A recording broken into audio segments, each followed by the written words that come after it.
오늘 우리에게 주신 하나님의 말씀은 디모데후서 2장 20절에서 26절 말씀입니다.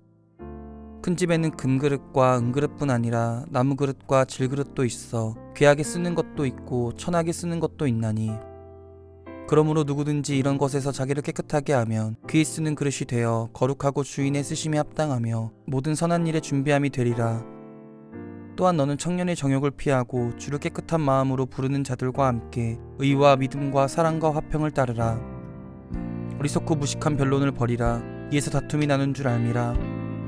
주의 종은 마땅히 다투지 아니하고 모든 사람에 대하여 온유하며 가르치기를 잘하며 참으며 거역하는 자를 온유함으로 훈계할지니 혹 하나님이 그들에게 회개함을 주사 진리를 알게 하실까 하며 그들로 깨어 마귀의 올무에서 벗어나 하나님께 사로잡힌 바 되어 그 뜻을 따르게 하실까 하니라. 오늘 이 말씀에 많은 은혜 받으시기 바랍니다. 2017년에 여름 사역을 두고 우리 어린아이들과 청소년과 청년들의 캠프를 두고 제가 기도 노트를 준비했습니다. 우리가 매년 매 시즌마다 하는 사역입니다. 2017년 기도 노트 가운데 17페이지에 보면 중학교 2학년이었던 정영천 군이 이렇게 자기의 기도 제목을 적었습니다. 제가 두 가지를 아주 분명하게 기억하는데요. 첫째는 하나님, 이번 여름 캠프, 여름 사역을 통해서 제가 하나님을 만나는 시간이 되기를 원합니다. 두 번째는 교회에 나오는 이유를 깨닫게 되는 시간이 되기를 원합니다. 저는 이 정영천 군 중학교 2학년 이 청소년의 기도 제목을 아주 귀한 기도 제목이라고 여러분에게 소개해 드렸습니다. 이 정영천 학생의 기도 제목 가운데 우리가 예배하는 이유를 찾을 수 있습니다. 우리는 왜 예배합니까? 예배를 통하여 예배 가운데 하나님을 만나기 때문입니다. 그것이 우리가 예배하는 이유입니다. 진정한 예배를 드리면, 살아있는 예배를 드리면 예배에 참석한 영혼들이 하나님을 만나는 영혼의 길이 열리는 것입니다. 그 영혼의 길을 열기 위해서 우리 예배하는 것입니다. 우리는 전쟁 중에도 예배를 중단하지 않습니다. 우리는 아파도 일어설 수 있으면 헌신된 그리스도인은 교회에 나오는 것을 포기하지 않습니다. 헌신된 목회자라면 병원에 입원했다가도 주일에 나와서 설교의 강단을 담당하는 목회자들이 많이 있습니다. 그것은 예배를 통하여 하나님을 만나는 길이 열리기 때문입니다. 또 하나는 우리가 왜 예배하나요? 이 학생의 기도 제목에서 볼 수 있는 것처럼 그리스도인이 교회를 형성하는 것, 우리가 성광교회를 세우는 것, 성광교회를 건강하고 역동적으로 생명력 있게 유지하도록 노력하는 이유는 바로 하나님께 예배하기 위함입니다. 교회는 하나님께 예배하기 위한 공동체로 존재하는 것입니다. 우리가 살아있는 예배를 드리면 다른 것들을 좀 미흡하게 해도 교회가 살아있고 존재할 충분한 이유가 됩니다. 근데 우리가 봉사도 잘하고 사람들도 많이 모이고 좋은 사람들도 많이 있고 교회에서 이런저런 일들을 많이 하고 건물을 세워도 예배가 살아있는 예배가 아니고 정직한 예배가 아니고 영과 진리로 드리는 예배가 아니라면 하나님께서는 그 교회에 대해서 퀘스천 마크를 달으실 것입니다. 그것이 우리가 교회를 형성하는 이유입니다. 기도노트 가운데 23페이지에 보면 당시에 청년이던 김성실 청년의 기도 제목이 있습니다. 기도 제목이 세 가지쯤 되는데 그 중에 첫째가 어떤 기도 제목인가 하면 인생의 답을 하나님 안에서 찾게 하소서라는 기도 제목입니다. 여러분, 인생 가운데 우리가 가장 찾고 싶어하는 것은 어떤 것인가요? 인생의 답입니다. 내가 왜 살아야 하는가? 나는 어떤 인생을 살아야 하는가? 나는 어떤 사람이 될 것인가? 나는 어떻게 살아야 하는가? 이것은 인류의 철학이 궁극적으로 탐구하는 질문이기도 하고 모든 종교가 탐구하는 질문이기도 합니다. 그리스도인은, 적어도 우리 교회에서 훈련받은 그리스도인은 10대 청소년 시절 그리고 20대 대학부와 청년부에 이르는 시절 가운데 분명한 답을 얻지는 못해도 하나님의 인도하심을 체험하고 답을 얻을 수 있도록 걸어가는 길을 안내받도록 제가 여러분에게 도전했습니다. 성경은 이 질문에 대해서 뭐라고 답하나요? 인생에 답이 있습니까? 하는 질문에 대해서 성경은 얘기합니다. 주님께서 예수 그리스도 안에 답이 있다고 대답합니다. 우리 모두는 교회 안에서 신앙생활을 하면서 성공교회 안에서 이 답을 찾아야 합니다. 여러분 모두는 인생의 답을 찾는 그리스도인이 되시기 바랍니다.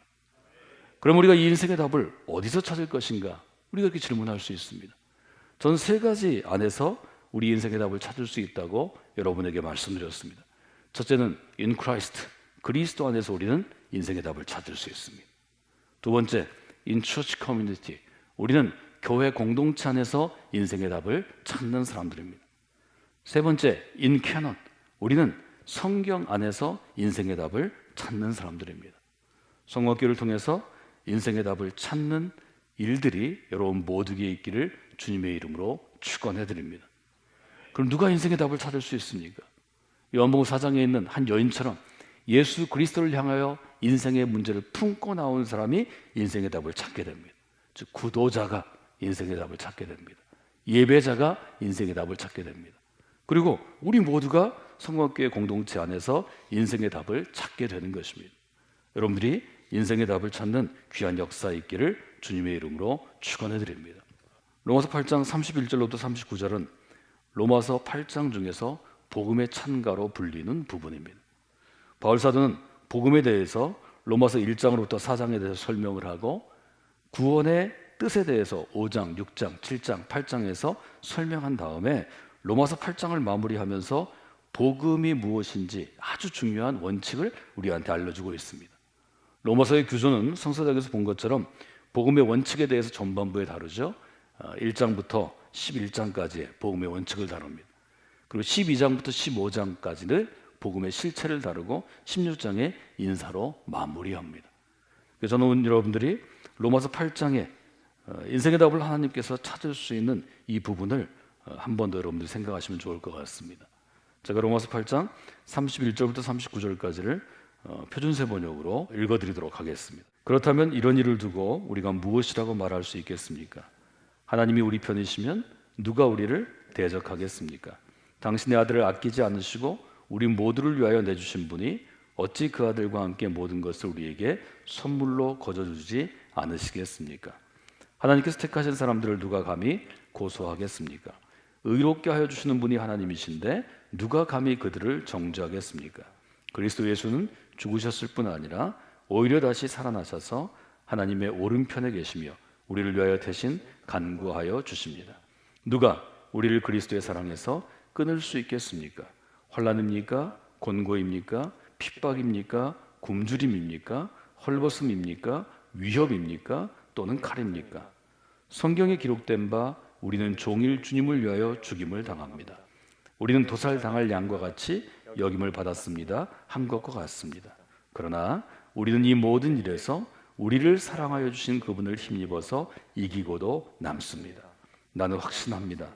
죽음도 삶도 천사들도 권세자들도 현재일도 장래일도 능력도 높음도 깊음도 그 밖에 어떤 피조물도 우리를 우리 주 예수 그리스도 안에 있는 하나님의 사랑에서 끊을 수 없습니다.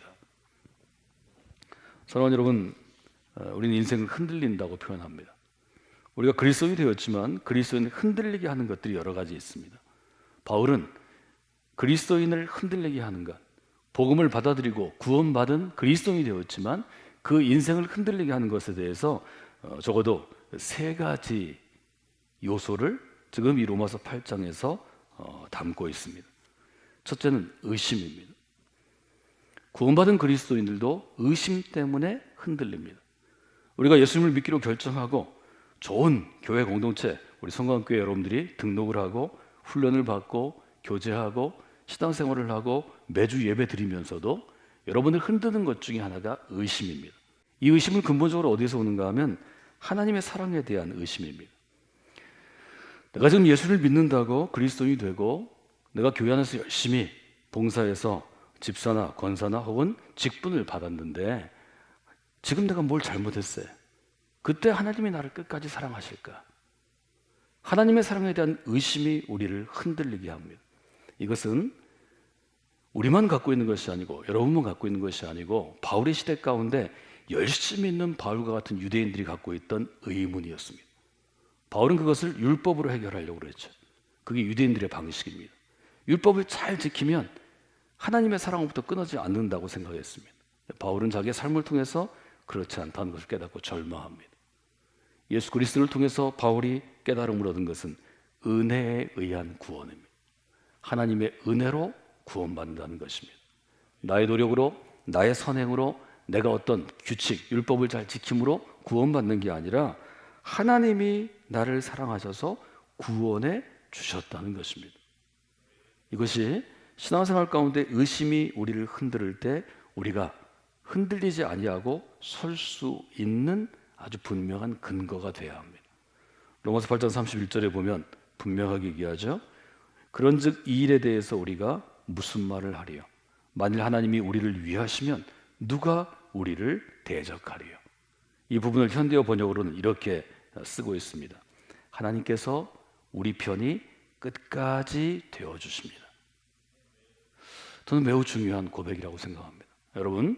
여러분이 그리스도인이 되시면 여러분이 성광교회 믿음의 공동체처럼 건강하고 하나님께서 인정하시는 교회에서 세례를 받고 훈련을 받고 그리스도인으로 생활하시면 하나님께서 여러분의 편이 되어 주십니다. 내가 하나님의 편이 되는 것이 아니고 하나님께서 우리 편이 되어 주신다고 약속하십니다. 이것이 우리의 믿음을 흔들리지 않게 하는 것입니다. 누가 여러분을 흔들 수 있습니다. 그렇게 하고도 그리스도인이 될 수 있어? 너는 부족한 그리스도인이야. 그래가지고 구원 못 받아. 그때 얘기하셔야 합니다. 하나님께서 내가 세례를 받고 그리스도로 결단한 그 순간 나의 편이 되어 주셨습니다.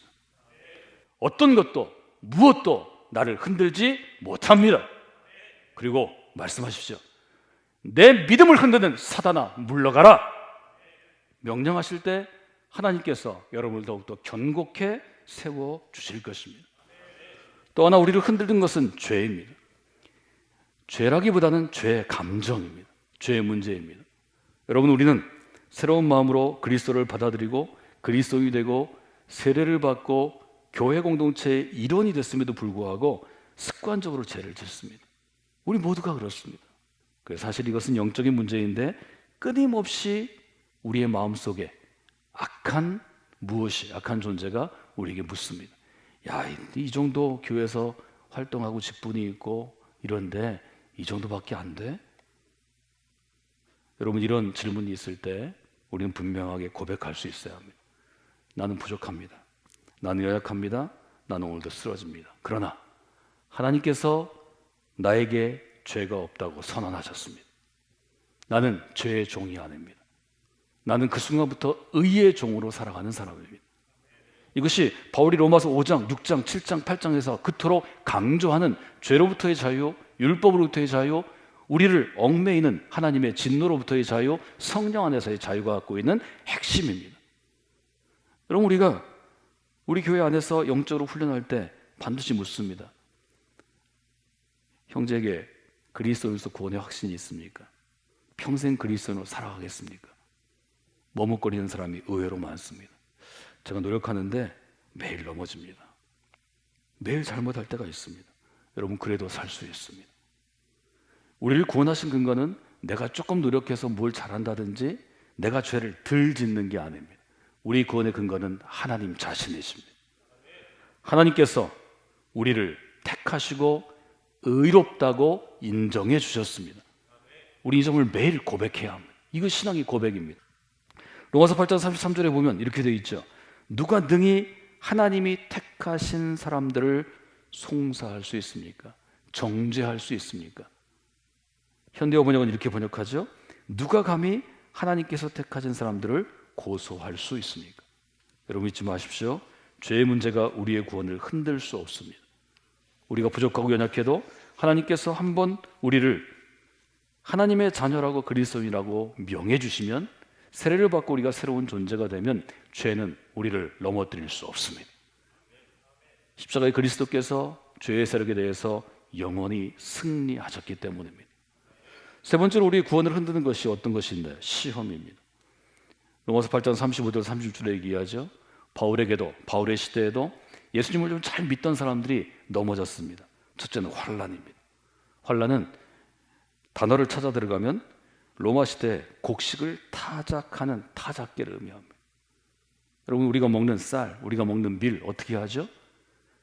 도리깨 같은 몽둥이가 곡식을 쳐서 곡식의 껍데기가 벗겨지는 것입니다. 환난은 그런 것입니다. 몽둥이가 나를 때리는 것 같은 고통입니다. 두 번째는 곤고함입니다. 곤고는 어떤 것인가요? 움직일 수 없이 답답한 어떤 정신적인 어려움입니다. 핍박은 정치적으로 이데올로기를 통해서 세력을 통해서 박해를 받는 것입니다. 기근은 이런 어려움이 있을 때 우리가 생필품 사재기 하는 것처럼 굶주리는 것입니다. 적신은 헐벗는 것입니다. 이미 바울의 시대에도 많은 그리스도인들이 이 시험 혹은 시련, 좀 더 쉽게 얘기하면 고통과 어려움 때문에 그리스도인됨을 포기하는 사람들이 많았습니다. 여러분, 그런 것입니다.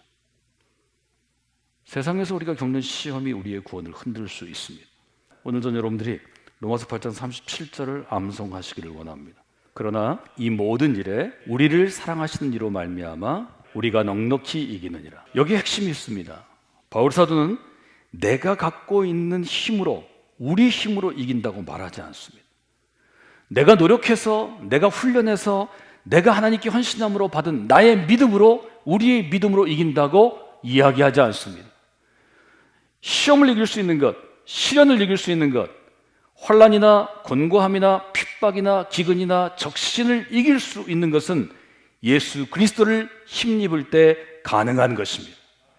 여러분, 이 위기, 이것이 교회의 노력, 어느 특별한 하나님의 은혜를 크게 받은 어떤 영적인 리더의 노력으로 이길 수 있는 것이 아닙니다. 예수 그리스도를 힘입어 이긴다고 우리는 선언해야 합니다.